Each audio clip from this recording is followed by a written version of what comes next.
नमस्कार मेरे भावी चिकित्सकों, कैसे हैं आप सब। आई होप आप लोगों की प्रिपरेशन बहुत अच्छी चल रही होगी। बट आप में से कुछ बच्चों को मेसल्स एंड एनेस्ट्रॉल एक्सपेरिमेंट में थोड़ी सी प्रॉब्लम थी, उनको डाउट था, तो आज ये वीडियो उसी पे बनाया गया है। सो बच्चों लेट्स स्टार्ट। जब भी मेसल्स एंड एनेस्ट्रॉल एक्सपेरिमेंट देखें उससे पहले मैं डीएनए रेप्लिकेशन और डीएनए की थोड़ी सी बात कर लेती हूँ।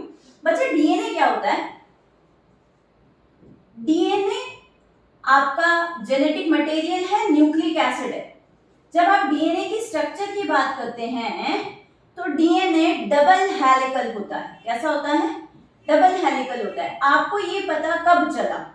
इस चीज के बारे में किसने बताया? वॉटसन एंड क्रिक ने। किसने बताया इसके बारे में? वॉटसन एंड क्रिक ने। उन्होंने अपना double helical model of DNA दिया था और double helical model of DNA ये बताता है कि आपके डीएनए के मॉलिक्यूल के अंदर दो स्ट्रैंड होते हैं। आपके डीएनए के मॉलिक्यूल के अंदर दो स्ट्रैंड होते हैं। दैट्स व्हाई हम कहते हैं कि डीएनए जो होता है वो डबल स्ट्रैंडेड होता है, जबकि आरएनए कैसा होता है? सिंगल स्ट्रैंडेड होता है। तो वॉटसन एंड क्रिक ने double helical model of DNA दिया और उन्होंने जब ये मॉडल दिया था उसी समय पे उन्होंने एक बात ये रखी, अपना एक पॉइंट रखा कि जो डीएनए रेप्लिकेशन होता है, डीएनए रेप्लिकेशन का प्रोसेस जो होता है it is semi conservative. DNA replication का जो प्रोसेस होता है वो कैसा होता है? सेमी कंजर्वेटिव होता है। अब ठीक है, ये मैंने बोला कि डीएनए रेप्लिकेशन जो होता है सेमी कंजर्वेटिव होता है। ऐसा बात किसने कही? वॉटसन एंड क्रिक ने कही। कब कही? जबकि उन्होंने double helical model of DNA दिया था, उसी समय पे उन्होंने अपना ये पॉइंट रख दिया था। उससे पहले हम ये देख लेते हैं कि डीएनए रेप्लिकेशन होता क्या है। भाई डीएनए रेप्लिकेशन जो है, डीएनए से डीएनए का बनना क्या कहलाया? DNA replication. डीएनए से डीएनए का बनना क्या कहलाया? डीएनए रेप्लिकेशन कहलाया। कहाँ होता है डीएनए रेप्लिकेशन? तो हमने बोल देना चाहिए कहाँ की बात अगर करेंगे तो यूकेरियोटिक सेल के केस में तो आप न्यूक्लियस में बोल सकते हो, प्रोकैरियोटिक सेल के केस में साइटोप्लाज्म में बोल सकते हो। ठीक है, अब यहाँ पे हमको ये ध्यान रखना है कि जब डीएनए से डीएनए बन रहा है तो वो कब बनता है? हमको ध्यान रखना है सेल साइकिल में आपका आई फेज के एस फेज में डीएनए का रेप्लिकेशन होता है। आई फेज में एस फेज में डीएनए का रेप्लिकेशन होता है। अगर ये तो बात हो गई सारी यूकेरियोटिक सेल के केस में बात हो गई, whether it is animal cell, हम हो गए, ठीक है, सारे एनिमल्स हो गए, प्लांट्स हो गए, मींस सारी यूकेरियोटिक सेल में डीएनए रेप्लिकेशन एस फेज में कंप्लीट हो रहा है। बट अगर प्रोकैरियोटिक सेल में पूछा जाए डीएनए रेप्लिकेशन कब कंप्लीट होता है, तो प्रोकैरियोटिक सेल के केस में आप माइटोसिस या मियोसिस नहीं कहते, वहां बोलते हो एमाइटोसिस। उनके केस में there is no differentiation in karyokinesis and cytokinesis. तो जब सेल ऐसे डिवाइड करने लगती है, उसका साइटोप्लाज्म इक्वली डिस्ट्रीब्यूट होने लगता है, उसके तुरंत पहले आपका डीएनए रेप्लिकेशन हो चुका होता है। ठीक है, तो just prior to binary fission आपका क्या होता है? DNA replication. और यूकेरियोटिक सेल में अगर आपसे पूछा जाए डीएनए रेप्लिकेशन तो एस फेज में होता है। अब चाहे माइटोसिस हो चाहे मियोसिस हो, माइटोसिस में एक बार डीएनए रेप्लिकेशन उसके आई फेज के एस फेज में। अब मियोसिस इटसेल्फ जो होता है दो फेजेस से मिलकर बना हुआ है, मियोसिस 1 एंड मियोसिस 2। तो मियोसिस 1 में से पहले जो आपकी आई फेज आएगी ना, तभी आपका क्या हो चुका होगा? डीएनए रेप्लिकेशन होगा। मींस माइटोसिस मियोसिस दोनों में एक बार डीएनए रेप्लिकेशन होगा। आई होप बच्चों को ये बात क्लियर होती है। अब वापस से इनकी बात पे आ जाते हैं। किसकी? वॉटसन एंड क्रिक की। उन्होंने क्या कहा कि method of DNA replication is semi conservative. DNA replication का जो मेथड है वो कैसा है? Semi conservative. अब जब भी आपसे कोई ये पूछे कि डीएनए रेप्लिकेशन जब होता है तो उसके दो बड़े स्टेप्स होते हैं, दो मेन स्टेप्स होते हैं। सबसे पहले डीएनए की अनवाइंडिंग होती है। What is unwinding? Unwinding means आपके जो स्ट्रैंड है वो ऐसे उलझे हुए हैं, तो आप उनको पहले खोल रहे हो। ठीक है, देन जब वो स्ट्रैंड खुल जाएंगे तो उनके ऊपर नए स्ट्रैंड का फॉर्मेशन होने लग जाएगा। तो हम डीएनए रेप्लिकेशन में कहा, डीएनए रेप्लिकेशन में हमने कहा कि सेमी कंजर्वेटिव होता है। और सेमी कंजर्वेटिव की बात को हम ऐसे समझ सकते हैं कि मान लीजिए आपके पास ये डीएनए का एक स्ट्रैंड है। ओके, ये डीएनए का स्ट्रैंड है। आप सबसे पहले इसको अनवाइंड करो। अनवाइंड करो तो मैंने ये एक स्ट्रैंड अलग कर लिया और दूसरा ये स्ट्रैंड अलग कर दिया। ओके, अब हमेशा जब ये दोनों स्ट्रैंड अलग हो जाते हैं तो parental strand will act as template strand. Parental strand किसकी तरह एक्ट करेगा? टेम्पलेट स्ट्रैंड की तरह एक्ट करेगा और इसके जस्ट ऊपर आपका कॉम्प्लीमेंट्री स्ट्रैंड बन जाएगा। इसके जस्ट ऊपर आपका क्या हो जाएगा? अनदर स्ट्रैंड, न्यू स्ट्रैंड बढ़ जाएगा। और हम इस बात को ऐसे कह सकते हैं जैसे वॉटसन एंड क्रिक ने अपने पॉइंट को कुछ इस तरह से रखा था, अगर किसी को ये पता है कि डीएनए के जो दोनों स्ट्रैंड हैं वो एक दूसरे के कॉम्प्लीमेंट्री हैं, ठीक है, तो एक स्ट्रैंड अवेलेबल होने पे आप दूसरा स्ट्रैंड को फॉर्म कर सकते हो। आप इस आइडिया से एस्केप नहीं कर सकते, आप इस आइडिया से डिनाई नहीं कर सकते। देखो कैसे, आपके पास ये स्ट्रैंड था, ये स्ट्रैंड था, इसके ऊपर मैंने अभी रेड रेड बना दिया, बट एक्चुअली मान लो आपके पास सीक्वेंस होता वन सेकेंड, आपके पास सीक्वेंस होता A T C G A T T, ठीक है, ये मैंने एक सीक्वेंस बना दिया डीएनए का। तो इसका कॉम्प्लीमेंट्री क्या? ए क्या? ए के सामने थायमिन, एडेनिन से थायमिन, फिर थायमिन से एडेनिन, साइटोसिन से ग्वानिन, ग्वानिन से साइटोसिन, एडेनिन से थायमिन और थायमिन से एडेनिन और अगेन थायमिन से एडेनिन। क्या किया आपने? आपके पास एक स्ट्रैंड का सीक्वेंस था कि नहीं? ये मान लीजिए ये आपका टेम्पलेट स्ट्रैंड था। जिस व्हाट इज टेम्पलेट स्ट्रैंड, इसको यही क्लियर कर लो। जिस स्ट्रैंड के ऊपर दूसरा स्ट्रैंड बनता है ना, वो टेम्पलेट स्ट्रैंड कहलाता है। मींस पेरेंटल स्ट्रैंड जिससे कॉपी हो रही है वो टेम्पलेट स्ट्रैंड है। तो आपके पास एक स्ट्रैंड था, आपने कॉम्प्लीमेंट्री रूल के अकॉर्डिंग क्या करा बच्चा? दूसरा स्ट्रैंड बना दिया, ठीक है। अब देखो, तो यहाँ पे कुछ ऐसा ही हुआ होगा कि आपने पहले अनवाइंडिंग करी, अनवाइंडिंग करने के बाद एक स्ट्रैंड से पैरेलल क्या हो गया? दूसरा स्ट्रैंड बन गया, ठीक है। किसके अकॉर्डिंग? कॉम्प्लीमेंट्रिटी रूल के अकॉर्डिंग। अब आप यहाँ देखें कि ये जो स्ट्रैंड डीएनए का मॉलिक्यूल है, इसमें दोनों स्ट्रैंड ब्लैक कलर के थे। अब मैंने अगला जो स्ट्रैंड बनाया वो रेड कलर का। ब्लैक कलर का जो है वो पेरेंटल डीएनए से आया और एक रेड जो है न्यू फॉर्म हो गया। तो इससे क्या पता चला कि जो डीएनए का नया मॉलिक्यूल बना उसमें उसके दो स्ट्रैंड में से एक तो पेरेंटल ही और एक नया है, मतलब आधा पुराना और आधा नया।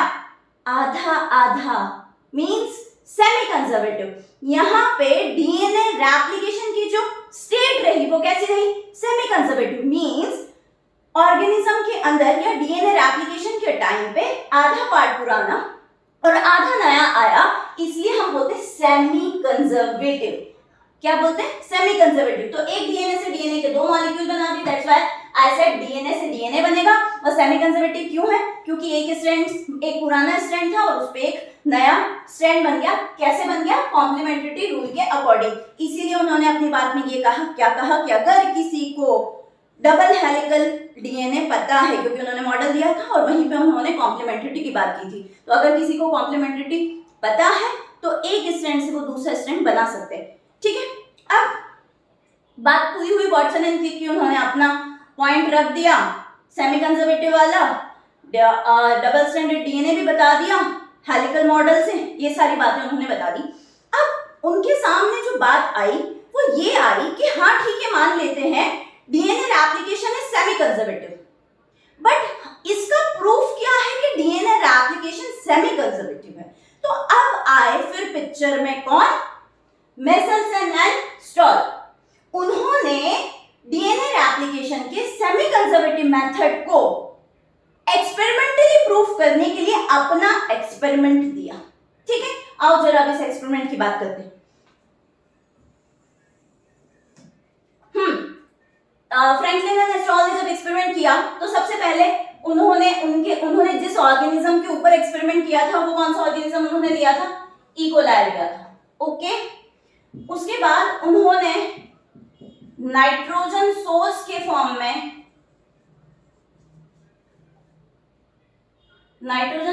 फॉर्म में अमोनियम क्लोराइड को यूज किया। किसको यूज किया? अमोनियम क्लोराइड को। अभी इस पे और बात करेंगे। उसके बाद उन्होंने जो टेक्निक यूज करी, ठीक है, अब यहां से आपका एक्चुअली मेसेल्सन स्टॉल चल रहा है। उन्होंने जो टेक्निक यूज करी वो density gradient centrifugation technique use करी। कौन सी टेक्निक यूज करी? Density gradient centrifugation technique. ठीक है, क्या किस ऑर्गेनिज्म पे काम किया था? इकोलाई पे क्या काम किया था? वो क्या है? एक प्रोकैरियोटिक सेल है। नाइट्रोजन सोर्स के फॉर्म में क्या लिया? Ammonium chloride. टेक्निक कौन सी यूज करी? Density gradient centrifugation. ठीक है, अब देखो जरा, इकोलाई तो हमें पता है प्रोकैरियोटिक सेल है। नाइट्रोजन सोर्स अमोनियम क्लोराइड लिया, बट इसमें इन्होंने जो नाइट्रोजन लिया वो N15 वाला। देखो जी, मुझ में, आप सब में, मीन्स सारे ह्यूमन में, सारे एनिमल में, सारे ऑर्गेनिज्म में नॉर्मली जो नाइट्रोजन होता है that is in the form of N14। ठीक है, N14 वाला। पर यहां जो नाइट्रोजन है वो हमने जो लिया है वो N15 लिया है। वो कैसा लिया है? N15 लिया है। अब पहले तो हमने नाइट्रोजन सोर्स क्यों लिया है बच्चों को पता होना चाहिए। जब आप डीएनए के कंपोनेंट्स की बात करते हैं बेटा, तो डीएनए के कंपोनेंट में क्या क्या आता है? शुगर, नाइट्रोजनस बेस और फॉस्फोरिक एसिड या फॉस्फेट। Got it? अब मैंने लिखा नाइट्रोजनस बेस, तो नाइट्रोजनस बेस के अंदर नाइट्रोजन है वो आपको चाहिए, तो वहां पे वो नाइट्रोजनस बेस के लिए नाइट्रोजन का सोर्स कौन होगा? Ammonium chloride. और आपने कौन सा वाला लिया? N15 वाला। ओके, यहां बात समझ में आई? अब सुनो, यहां पे चाहे N15 बोलूं चाहे N14 बोलूं, दोनों में से कोई भी रेडियो एक्टिव नहीं है। दोनों में से कोई भी रेडियो एक्टिव नहीं है। तो N15 क्या है यहाँ पे? यहाँ N15 हैवी आइसोटोप है। क्या है? N15 heavy isotope. ठीक है, ये लो, आपने नाइट्रोजन की एक तो N14 जो हमारे पास होता ही है और एक N15, दोनों ही रेडियो एक्टिव नहीं है। ठीक है, N15 जो है वो हैवी आइसोटोप है। वो क्या है? हैवी आइसोटोप है। अब बच्चा दिमाग में क्वेश्चन ये आता होगा, लेने की जरूरत क्या थी N15? हम लेबल्ड करना चाहते हैं भाई। हम क्या चाहते हैं? हम लेबल्ड कर दें ताकि हम डिफरेंशिएट कर पाए। जब भी कभी ये चीजें आती है ना कि आप रेडियो एक्टिव सब्सटेंस यूज कर रहे हो या आप हैवी आइसोटोप यूज कर रहे हो, तो उसके पीछे रीजन ये होता है कि आप डिफरेंशिएट करना चाहते हो, उसे लेबल्ड करना चाहते हो। ओके, इसलिए आपने N15 लिया नाइट्रोजन सोर्स में, अमोनियम क्लोराइड में जो नाइट्रोजन लिया वो N15 वाला लिया। ओके, ये पॉइंट क्लियर होता है। Next, density gradient centrifugation. ठीक है, कि जो टेक्निक उन्होंने यूज की वो कौन सी थी? डेंसिटी ग्रेडियंट सेंट्रीफ्यूगेशन टेक्निक उन्होंने यूज करी।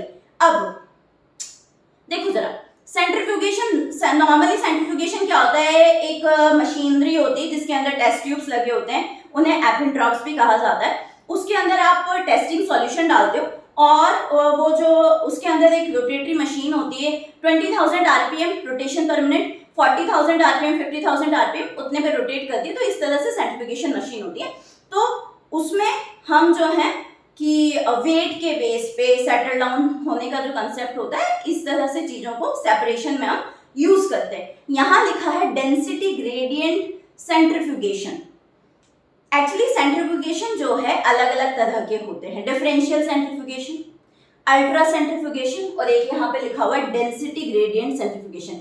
डेंसिटी ग्रेडियंट सेंट्रीफ्यूगेशन जो होता है उसमें हम डेंसिटी के बेस पे किसी सब्सटेंस को सेपरेट आउट करने की टेंडेंसी, सेपरेट आउट करने की कोशिश करते हैं, और इसमें हम एक डेंस मीडियम यूज करते हैं, और उस डेंस मीडियम में जो भी चीजें आपको उस डेंस मीडियम में आप जिसको भी आइसोलेट करना चाहते हो, सेपरेट जिस पे भी स्टडी करना चाहते हो, उसको उसके अंदर मिक्स कर देते हो।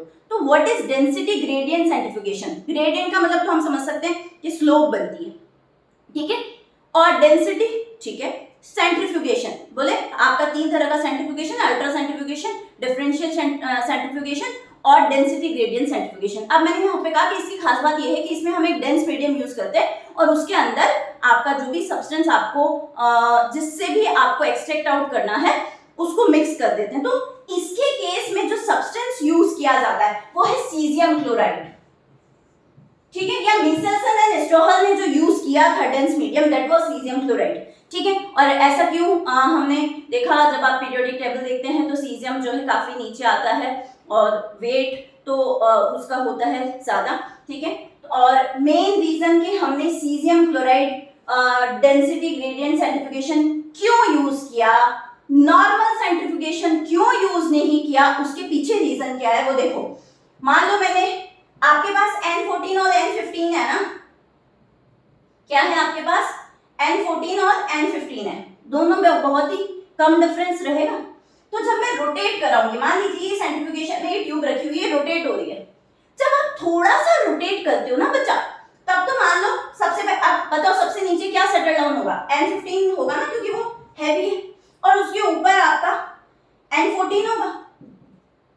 अब क्या है, N15 हो गया, N14 हो गया, थोड़ा रोटेट किया था ना, तब तो आपको डिफरेंस दिखाई दे रहा है, बट आप और हाई स्पीड और हाई आरपीएम पे काम करोगे तो ये दोनों मिक्स हो जाएंगे, आपको जो बेंड्स दिखाई देंगे वो क्लियरली विजिबल नहीं होंगे, डिफरेंशिएट नहीं हो पाएंगे।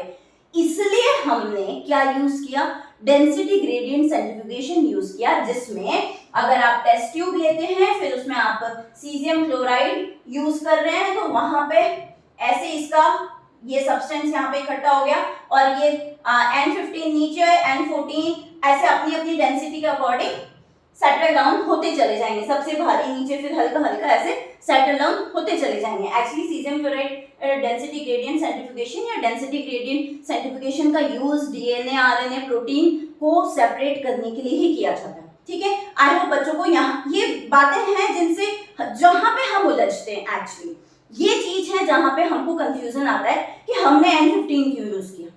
ठीक है, अब और दूसरा ये भी क्वेश्चन आता है कि डेंसिटी ग्रेडियंट सेंट्रीफ्यूगेशन क्या होता है। ठीक है, तो N15 क्यों यूज किया, वो तो मैंने तुमसे कहा कि आपको डिफरेंशिएट करना था, दोनों में रेडियो एक्टिविटी थी नहीं। ठीक है, पता कैसे चलेगा। ठीक है, तो वो वेट के बेस पे आपने आप सेपरेट आउट करोगे, सेंट्रीफ्यूगेशन करा करके आप सेपरेट आउट करोगे। ठीक है, क्योंकि अगर रेडियो एक्टिविटी होती तो इमिशन से पता लग जाता, पर रेडियो एक्टिविटी नहीं है, इसलिए आप क्या करवा रहे हो, सेंट्रीफ्यूगेशन करा रहे हो, और जब सेंट्रीफ्यूगेशन कराओगे तो भारी चीज नीचे हल्की चीज ऊपर, बैंड्स बन जाएंगे, आप डेंसिटी के बेस पे सेपरेट आउट कर पाओगे, और N15 को आपने लेबल्ड करने के लिए यूज किया, लेबल हो जाएगा ऑर्गेनिज्म। ठीक है, आई होप थोड़ी थोड़ी चीजें समझ में आ रही है। अब देखो, ये तो उन्होंने क्या क्या किया था, क्या क्या चीजें ली, कौन सी टेक्निक उन्होंने यूज की, वो मैंने तुम्हें बताया। ठीक है, क्या बता दिया, एक ऑर्गेनिज्म बता दिया, नाइट्रोजन का सोर्स बता दिया, टेक्निक बता दी। अब देखो कैसे परफॉर्म हुआ था।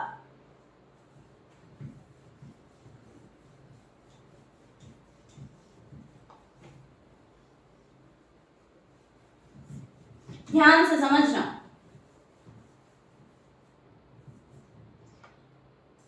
देखो मेरे पास एक न्यूट्रिएंट मीडियम है, उस न्यूट्रिएंट मीडियम में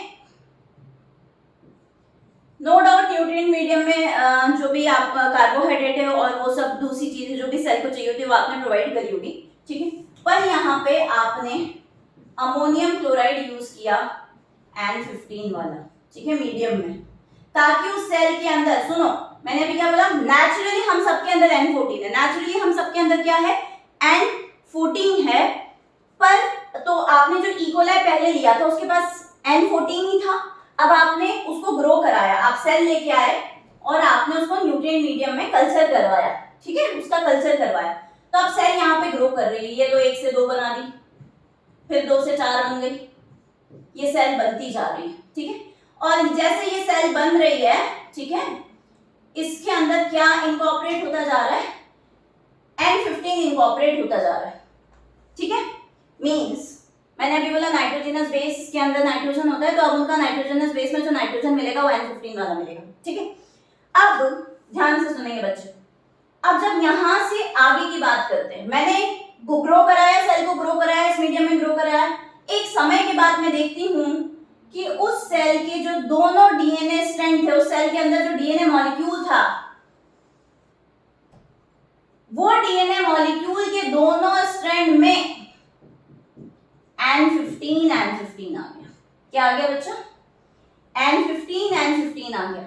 ओके, नेक्स्ट N15 आ गया।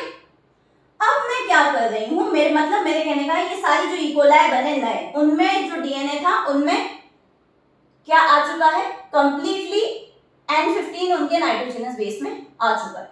अब इस तरह का जो डीएनए है इसे बच्चा हैवी डीएनए कहा जाता है। क्या कहा जाता है? Heavy DNA.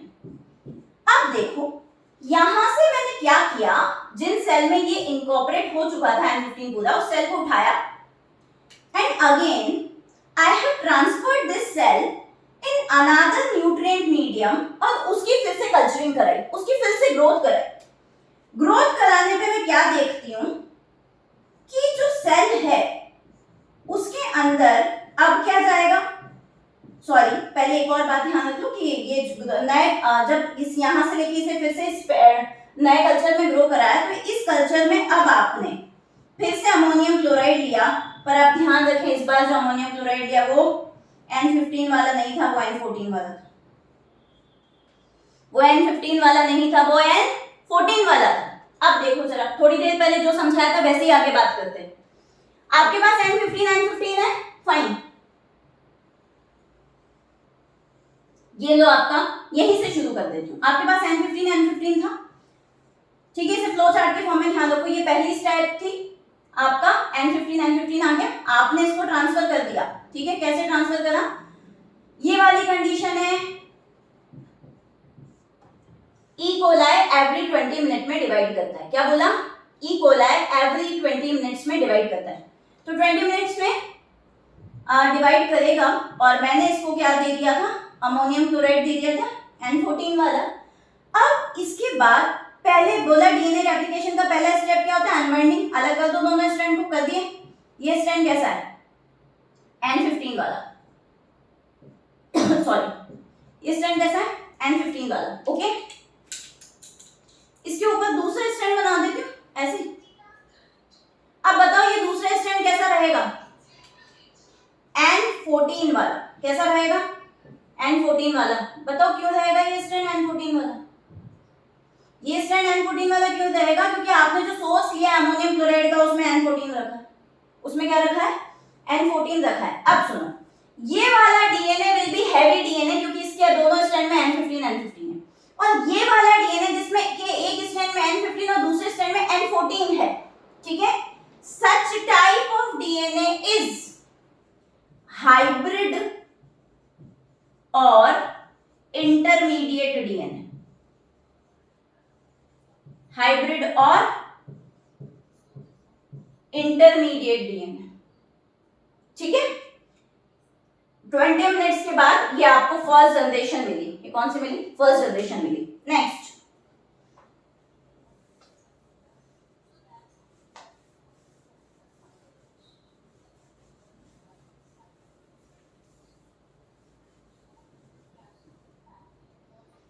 नेक्स्ट देखेंगे बच्चे। अब ये वाली जो कंडीशन है, एक डीएनए से कितने डीएनए के मॉलिक्यूल बना है बच्चों? दो से कितने डीएनए के मॉलिक्यूल बना दोगे? 4। यहां 20 मिनट्स हो चुके थे। अब देखो इसके बाद और ग्रो कराऊंगी तो पहले तो सबका पेरेंटल स्ट्रैंड ले लो, तो 2 तो मेरे ब्लैक वाले आ गए कि नहीं आ गए, और 2 मेरे ब्लू वाले आ गए। ये लो चारों पेरेंटल स्ट्रैंड, ठीक है। अब ब्लू कलर आपका N14 वाला है, और मीडियम में अगेन यहां पे एरो लगा के लिख सकती हूँ मैं आफ्टर 40 मिनट्स। देखो भाई यहाँ पे आफ्टर 40 का मतलब अलग से 40 नहीं है, अभी बताया एवरी 20 मिनट में रेप्लिकेट करता है, तो यहाँ 20 पे प्लस 20 कर दो, 40 हो गया, ठीक है। अब इसके ऊपर नया स्ट्रैंड बनेगा, यहां मैं लिख देती हूँ पहले N15 N14 और N14, ठीक है। इसके ऊपर ये रहा नया स्ट्रैंड, फिर ये रहा नया स्ट्रैंड, फिर ये रहा नया स्ट्रैंड, और ये रहा नया स्ट्रैंड, ठीक है। तो आफ्टर 40 मिनट्स वापस से आपने वही अमोनियम क्लोराइड यूज किया था, ठीक है। आपको और अमोनियम क्लोराइड N14 वाला यूज करा, ठीक है।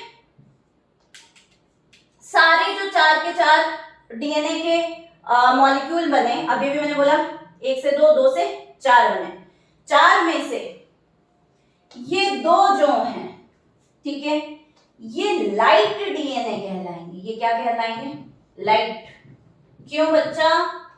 क्योंकि इसके दोनों स्ट्रैंड में N14 है, इसके दोनों स्ट्रैंड में क्या है, N14 है,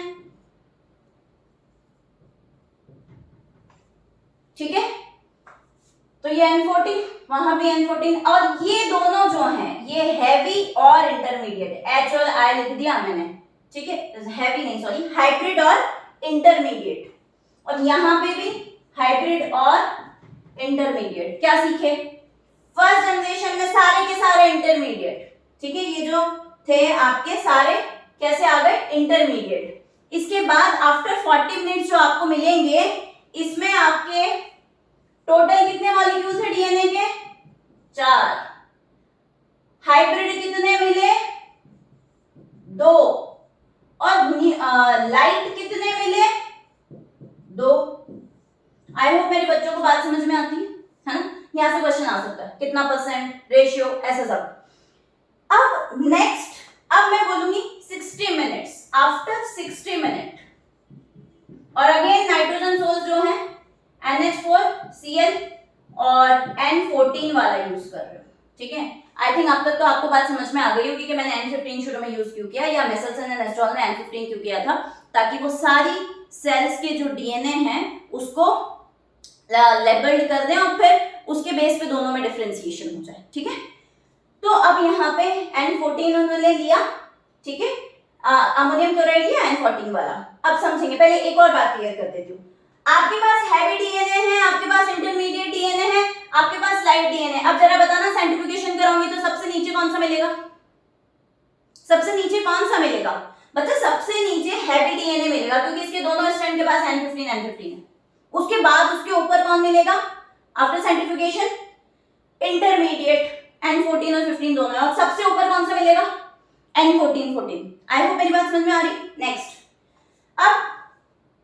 अब ये सोचो जरा, यहां पे 1 से 2 मॉलिक्यूल बनाए, 2 से 4 बनाए, 4 से कितने बनाओगे, 8 मॉलिक्यूल बनाओगे। कितने मॉलिक्यूल बनाओगे, 4 से 8 मॉलिक्यूल। देखो जरा, मैं कुछ नया नहीं कर रही हूं, पहले तो क्योंकि एग्जाम में तो आप लोग ये सब नहीं करने जा रहे ना कि सारे स्ट्रैंड ड्रॉ करोगे। हम ये ध्यान रखें कि ये इसके 2 ही स्ट्रैंड है, N15 वाले के क्या है आपके पास, 2 ही स्ट्रैंड है। तो आपके पास यहाँ पे मॉलिक्यूल कितने थे डीएनए के, 4 मॉलिक्यूल थे ना बच्चा, 1 2 3 4 4 मॉलिक्यूल है। 4 से कितने मॉलिक्यूल बनाओगे, 8 मॉलिक्यूल बनाओगे। 4 से कितने मॉलिक्यूल बनाओगे, 8 मॉलिक्यूल, ओके। अब आपके पास 2 स्ट्रैंड है, देखो ऐसे ब्लैक वाले, ठीक है, इनके ऊपर ब्लैक वाले का मतलब यहाँ पे N15, इनके ऊपर फिर से मैंने नया बना दिया N14 वाला। तो 8 में से बेटा सिर्फ 2 स्ट्रैंड ऐसे होंगे जो आपके इंटरमीडिएट होंगे या हाइब्रिड होंगे, बाकी 6 कैसे होंगे, बोलो, लाइट। बाकी 6 कैसे होंगे, लाइट, ठीक है। तो यहां पे आपके 2 जो हैं, 2 डीएनए मॉलिक्यूल विल बी, बोलो, hybrid, and remaining 6 will be, 6 कैसे, लाइट, 6 कैसे, लाइट। अब यहां से क्वेश्चन पूछा जा सकता है, कैसे क्वेश्चन पूछा जा सकता है, रेशियो कितना है हाइब्रिड और लाइट में, तो देखो जरा 1:3 का रेशियो है। फिर पूछा जाएगा कितना परसेंट लाइट और कितना परसेंट हाइब्रिड, तो परसेंट निकाल लेना टोटल के साथ, 2/8, तो परसेंट आ जाएगा किसका, हाइब्रिड का। फिर 6/8, तो परसेंट किसका आ जाएगा, लाइट का। लास्ट और मोस्ट इंपॉर्टेंट जो कि एनसीईआरटी ने क्वेश्चन पूछा है, आफ्टर 80 मिनट्स, आफ्टर 80 मिनट्स क्या होगा, ठीक है, किस तरह का डीएनए। तो सुनो, 60 तक की बात हो गई थी, अब देखो जरा 80 minutes, after 80 minutes again trick, बोले कितने थे ब्लैक वाले, 2 ही थे ना। तो पहले तो यहां पे आपके पास मॉलिक्यूल आ चुके हैं, 60 मिनट्स के बाद आपके पास जो मॉलिक्यूल आ चुके हैं वो कितने आ चुके हैं, 8 मॉलिक्यूल, ठीक है। तो अब 8 मॉलिक्यूल से कितने मॉलिक्यूल बनाओगे बच्चों, 8 मॉलिक्यूल से आप 16 मॉलिक्यूल बनाओगे। कितने मॉलिक्यूल बनाओगे, 16 मॉलिक्यूल। आफ्टर 80 मिनट्स आपके 16 मॉलिक्यूल ऑफ डीएनए बनेंगे। अब ये जो बच्चों 16 मॉलिक्यूल ऑफ डीएनए हैं, उनमें से दो कैसे होंगे बेटा, दो डीएनए मॉलिक्यूल आपके हाइब्रिड और इंटरमीडिएट होंगे। क्यों होंगे, ये एक ही बचा है, और बाकी जो 14 डीएनए मॉलिक्यूल हैं वो लाइट होंगे। वो क्या होंगे, लाइट। ठीक है, इस तरह से उन्होंने जनरेशन पे जो भी सेल्स मिली थी उनको, उनसे डीएनए एक्सट्रैक्ट करके उनका सेंट्रिफिकेशन कराया था। ठीक है, और उसकी स्टडी करी थी, है ना। कहने का मतलब ये है कि सेल्स यहाँ ग्रो करवाई, ग्रो करवाने के बाद उन्होंने डेंसिटी ग्रेडियंट सेंट्रिफिकेशन करके इस चीज को देखा था। ठीक है, अब यहाँ से एक कंक्लूजन निकलता है। तुम नोटिस करना कि हर बार जो पेरेंटल फीचर है ना वो कम होता जा रहा है, हर बार पेरेंटल फीचर कम होता जा रहा है। कैसे, यहाँ 50% पेरेंटल था ना, आपने बोला कि जैसे डीएनए के 2 स्ट्रैंड है, ठीक है, तो आधा आपका क्या कहते हैं N15 वाला जो कि पेरेंट में था, फिर N14 वाला। तो हर बार ये N15 का जो रेशियो है या जो परसेंटेज है बच्चों को कम होता जा रहा है। तो ऐसा नेचुरली भी देखा जाता है नेचर में कि जब जनरेशन बहुत गैप आता है, ठीक है, मान लीजिए दादा के दादा और फिर कोई न्यू चाइल्ड का बोर्न हुआ, तो उसमें जो कैरेक्टर है प्रीवियस जनरेशन के वो कम होते चले जाते हैं। ठीक है, सो मेरे बच्चों, it is all about experiment of Meselson and Stahl. मैंने एक क्वेश्चन एनसीईआरटी का बोला कि आफ्टर 80 मिनट्स क्वेश्चन पूछा जाएगा, तो आपके 2 जो है मॉलिक्यूल डीएनए के वो हाइब्रिड, 14 जो होंगे वो लाइट, इनका परसेंट निकाल देना। आई थिंक 12.5 और ऐसा कुछ आएगा। परसेंट आप सबका परसेंट निकाल सकते हो, मैंने यहाँ पे परसेंट की बात नहीं करी थी। ठीक है, क्वेश्चन दोनों से आ सकता है, परसेंट से भी आ सकता है, रेशियो से भी आ सकता है। एक और क्वेश्चन एनसीईआरटी ने पूछा है भाई कि सेंट्रीफ्यूगेशन टेक्निक में सेंट्रीफ्यूगल फोर्स क्या होता है। ठीक है, तो centrifugal force away from the centre जो फोर्स लगता है वो सेंट्रीफ्यूगल फोर्स है। आई होप बच्चों पूरा एक्सपेरिमेंट क्लियर हुआ होगा, और अगर नहीं भी हुआ है फिर भी डाउट है, let me know in the comment section. Definitely मैं आप लोगों के डाउट सॉल्व करूंगी, और इसी तरह से किसी और भी टॉपिक में बच्चों को कोई डाउट है तो कमेंट सेक्शन में मैसेज करके बता सकते हैं। And wish you all the best बच्चों, आप लोगों का एग्जाम बहुत बहुत बहुत अच्छा आ जाए। और अगर आपको मेसेल्सन एंड एस्ट्रॉहल का एक्सपेरिमेंट समझ में आया है, ये वीडियो अच्छा लगा है, तो hit like, share and subscribe. Thank you so much.